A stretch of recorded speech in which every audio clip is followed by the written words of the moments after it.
Michael Jackson was his original body, I'm going to put it like that, really discovered in 2005.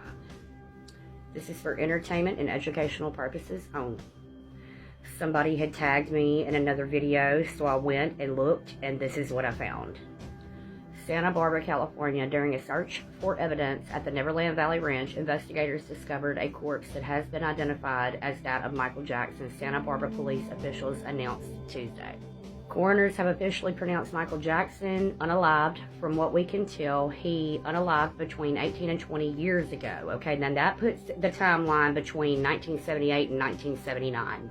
Now, Tim Holbrook, the investigator, said that we are not certain at this time who or what has been standing trial in the Santa Maria courthouse.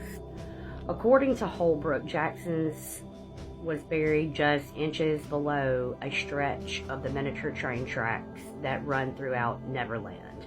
The largely desiccated corpse wore the remains.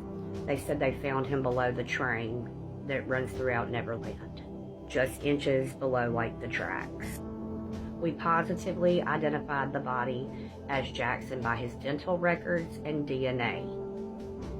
Holbrook said that although the corpse was in an advanced stage of decomp, when investigators compared the body to early career publicity photos of Jackson, they saw a striking resemblance in bone structure and facial features.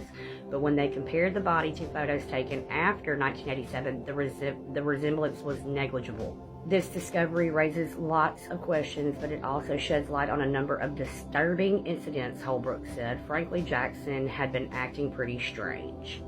Forensic experts and music critics are postulating that Jackson was dead before the release of the multi-platinum album Bad. Now, I just want to say that we all know, and Suge Knight and everybody's been saying, that the Zionists are the ones. And do you think Sony really wanted him to go out on his own and make his own money? No. It said here that detectives are currently analyzing the lyrics to Man in the Mirror for any clues relating to a look-alike entity that may suspect unalived the youngest member of the Jackson 5 and assumed his identity. Again, this is for entertainment purposes only. We believe that Neverland served as some sort of freakishly whimsical tomb constructed by Jackson's unaliver, Holbrook said. We also suspect that all of the iniquities that occurred on that ranch were the work of the imposter. Now, this was in 1979, okay? And just a short period later, you get this. And here is the train. Now, someone has said, named Allard, he said he thinks that the imposter broke ties with Jackson's former friends and surrounded himself with children who were too young to notice the radical change. Holbrook went on to say that he didn't know who this creature was. You know, and it's weird because, you know, Sony, they weren't liking him wanting to change his persona from Michael Jackson and go to MJ.